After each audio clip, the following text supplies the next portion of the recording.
So I don't need to tell you. Kelly, the family meeting.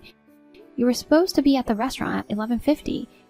You know we have less than 10 minutes until our reservation. We've already arrived at the restaurant and are waiting to be shown to our table. It's you and I that are getting married. It's meaningless without you. Yes, I understand. I thought it would get messy and noisy if I called you too soon, so I didn't call you on purpose. Maybe it's time I tell you the truth. Huh? What do you mean? I feel bad about canceling at the last minute like this. I'm having a baby, so I'm not going. What? I mean, my ex-girlfriend Ruth is pregnant with my child, so I'm canceling. What? Pregnant? Wait a minute. That's a terrible excuse for being late. It's not that I'm late, it's that I'm not going. If she's pregnant with my child, then I have to take responsibility as the father, and I should put Ruth first, not you, right? You understand that, don't you? Isn't it strange that you're asking me to agree with that statement? But in the world of common sense, it's a no-brainer. Your ex-girlfriend who's pregnant, or your current girlfriend who hasn't even met your parents yet. Which one should be prioritized? If you want, why don't we take a street poll and ask? I'm sure there would be a lot of people who would say that Ruth should be given priority, right? So I'm just saying, it's absurd to ask me, the fiancé, who had a promise to marry you, about this. In the first place, you have no common sense when you have a relationship with another woman while you have a fiancé. You see? This is the kind of hassle I thought it would be, so I decided to tell you about the pregnancy at the last minute. Huh? Hey, could it be the reason you said you were going out for drinks and didn't come home is because... Oh, you figured it out? That's right, Ruth told me she was pregnant, so we were celebrating. Oh, of course, Ruth is pregnant, so she didn't drink any alcohol. It wouldn't be good for the baby. I want the fruit of our love to be born happy and healthy. I can't believe it. The fruit of your love? You're just trying to run away from your responsibilities. Anyway, I'm breaking off the engagement. This is a done deal. Kelly, it's not that simple, is it? Oh, is that so? You're an adult. You're worried about being thrown out all of a sudden? If you want to get married, I'll introduce you to other guys. Huh? You're just going on and on. That's what the problem is. Would you stop just making stuff up? Well, I'm sorry, but women after 30 are barely marriageable, and there's not much time left. You're afraid I'm going to leave you, and you're going to be single forever, aren't you? You're not very pretty. You don't know if there's anyone who'll take you, right? I've had enough of this. You've stepped on me so much, I wouldn't ever think of marrying a man like you. Oh. Well then, I'll just say that our engagement has been called off. It's not done yet. Hmm? I want compensation. Ah, there you have it. Well, okay, tell me the amount later. I talked to Ruth, and we've decided to get the marriage license by the end of the day. I'm glad you understood without any problems. Of all people, that Ruth. That's right, that Ruth, the popular, fun-loving girl. I'm really happy. That's not what I meant, but whatever. Don't come crying to me later. Huh? I'm amused that you're still so stubborn. I'm not going to cry.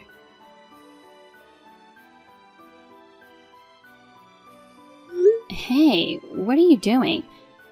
Make sure you pace yourself, and don't stop at any bars on the way home. Okay, I understand. Do you really understand? Tomorrow our families are meeting, right? It's a really important day. I told you I'll be fine. Wilma, you really are a worrywart. I worry because of what's happened in the past when your drinking got out of hand. You never know what you might do if you drink too much. You definitely need to be careful tonight. Okay. I don't want you to go to the meeting with a hangover. I know that. I can't text forever. Really, please be good.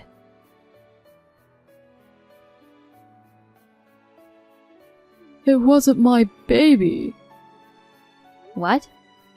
Kelly, a year has passed and now what? Wilma, What? You write like you're crying and screaming. that's exactly what I'm doing.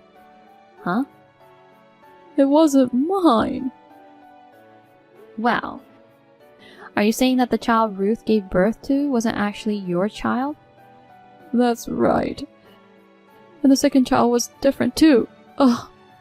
How is this possible? Huh? You mean another baby was born after that, but that baby had a different father too? That's right. I was betrayed by Ruth. So it did happen. Huh? What do you mean it did happen? Do you know something? Ruth, she may look like an authentic sunny beauty, but in reality, she has a side that plays around with men. She's always on the lookout for the right guy. So I thought maybe... Oh, come on. Why didn't you tell me a year ago? You know what? Stop writing that way. It's depressing. Just be normal. Oh, okay. So why did you text me about that? Huh? If you just want to complain, spare me. The only reason I hadn't blocked you yet was because I was just checking up on you after the engagement was called off, just in case something happened. I just happened to forget to block you. Huh? So do you just want to complain? No, Bullseye? Then I don't want to hear it, so I'll block you. Thanks for giving me just the right opportunity. Okay, bye. I'll never unblock you again. See ya. Wait a minute. I texted you because I have something very important to tell you. Something important? Let's get married. Huh? Let's start over again from that day, a year ago, when we went our separate ways. I think we were young, immature, and stupid back then, and that stupidity destroyed our bond. But now Wilma, I reaffirmed my feelings for you, and I was able to overcome the ordeal of being apart for a year. And then I realized, who I really love is you. Hey? Yeah, you don't have to say it. You're remembering the happiness of the days we spent together, right? Me too. I've been living in loneliness and regret it ever since that day. Wilma, the days without you were empty. I couldn't forget you. So let's start again from here, just the two of us. After a year of trial and tribulation, we can live happily ever after. Let's make up for the days we were apart. No thanks. I'm confident that I can be the right partner of you now. I want to build a future with you. I want to bring back your smile. Excuse me? I want to walk with you again. I want to take your hand. I want to stand next to you and pledge my love and happiness. I want to draw a future with you. Come on, accept me. You're disgusting. Huh? Are you on drugs? I don't have the slightest intention of getting back together with you. Can you stop talking about yourself so much? You're giving me goosebumps. What? You're wasting my time. Excuse me? Oh no, Wilma! Reply to me. Don't tell me you really blocked me. Wilma!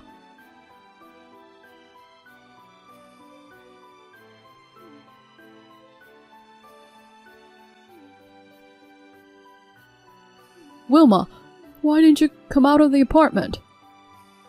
Huh? Who is this? Kelly, You again. I got a new cell number and a new text account. I've blocked you. That's not the point. Why didn't you come out of your apartment? What are you talking about? I realized that my failed re-proposal 2 months ago was due to the fact that we didn't meet in person and did it by text. So I decided to make it work this time, to increase the odds of that happening. I spent 2 months preparing for it. The bottom line is, you didn't come out of your apartment, and the neighbors called the police and made a big deal out of it.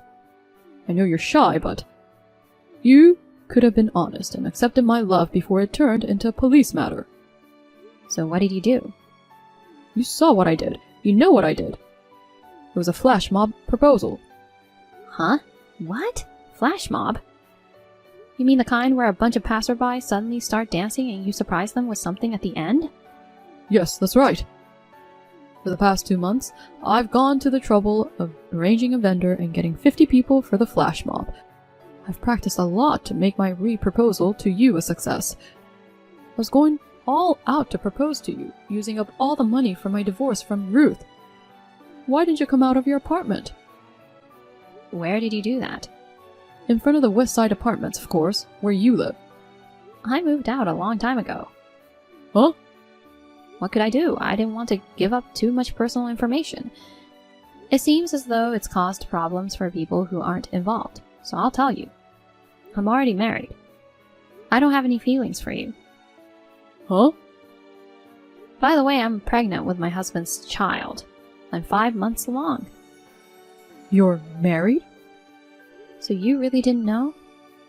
I figured you would have found out from mutual friends or something.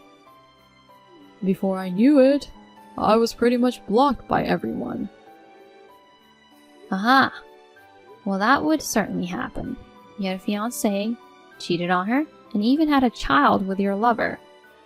And it was with that Ruth. Yeah, that's how it should be.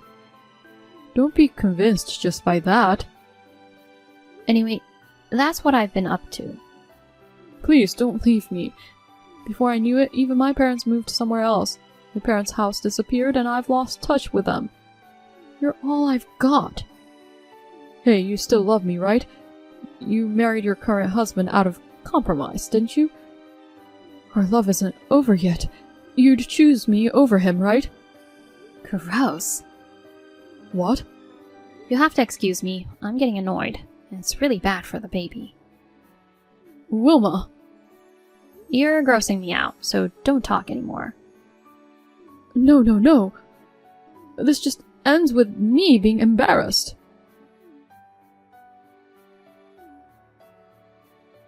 Wilma!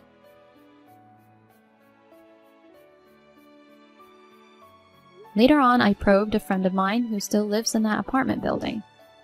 That flash mob fiasco? It was Kelly. I was astonished and laughed out loud. He had done it quite spectacularly. The wreckage of a bouquet of bright red roses, clearly the remains of the Operation Flash Mob proposal fiasco. They were just lying sadly by the side of the road. According to the information that miraculously came to me afterwards, his parents indirectly intervened with Kelly, who quit his job and retreated to his home because of the fiasco, which was so embarrassing. They threw him in a civil engineering company as a live-in worker. They pushed him into a black van that picked him up, crying and sobbing. Well, I honestly don't care as long as he doesn't show himself in front of me for the rest of my life. I have my son safely and I'm doing my best to raise him now. My annoying ex-boyfriend is gone, and I am happy to live with my sweet husband and my beautiful son. Are Mom and Dad on vacation? Do you know anything about it? Traveling? No, I don't really know. They haven't been home since the day before yesterday. And I can't get them on the cell phone. Did you see what was on the table? There was a bank book in my name with $5,000 in the account. There should have been a letter too. Oh yeah, there was, but... You didn't read it? I looked at the first part of the letter, but he said something about the future and how being still unemployed at 35. I was so annoyed. I burned it with a lighter. Really, I hate it when old people are so preachy. Oh, you got rid of it without reading the whole thing. Well, I didn't read most of it. I almost didn't read it. When I saw the first sentence, I was so pissed off. I'm scary when I'm pissed off, you know. So, do you know where they went? When are they coming back from their trip? I'm getting tired of eating at restaurants and convenience stores. You really don't realize the situation you're in, do you? What? The letter you burned was about what you have to do from now on. What's that? You're a piece of work. Okay, I know what the letter said, so I'll just write the gist of it here. Mom and Dad moved somewhere far away. They're never coming back to that house again. What? I didn't hear anything. Of course you didn't. That's the premise. Why? When Mom asked you to spend less money on games on the internet and work more, you hit her. When Dad tried to stop you, he got kicked in the solar plexus. I heard that for the past few years, you've been regularly spending $2,000 to $3,000 a month on games. That's right. You need time and money to run events, don't you? Even you play online games, sis, so you know what I'm talking about. I pay only $30 a month at the most. And of course, I pay out of my own pocket. And I spend about 1 to 2 hours a day playing games. What? That's nothing. You play too much. Online gaming is a 24-hour-a-day fight. If I were like you, I would get in trouble with the guild members. I'm a guild master, so I have to spend money and play 24 hours a day, right? And that money comes from our parents' savings and pensions. And because of that, it's hard to make ends meet when they're in the red every month. Their savings just keeps getting smaller. He said if they didn't do something about it, they were all gonna end up in the street someday. Dad has his retirement money, doesn't he? He's just being stingy. It's not infinite. It's not your money to spend in the first place. I don't care about that. Just tell me where they moved to. If they're not gonna come back to this house, I'll just move in with them. What? That's what was in the letter I burned, right? I didn't see it, so tell me. You dunce? You still don't get it? Mom and Dad, they've chosen to cut all ties with you. Them not coming back means they never want to see your face again. What? How is that even possible for a parent? They were determined to make you be on your own, no matter what. What? About the future.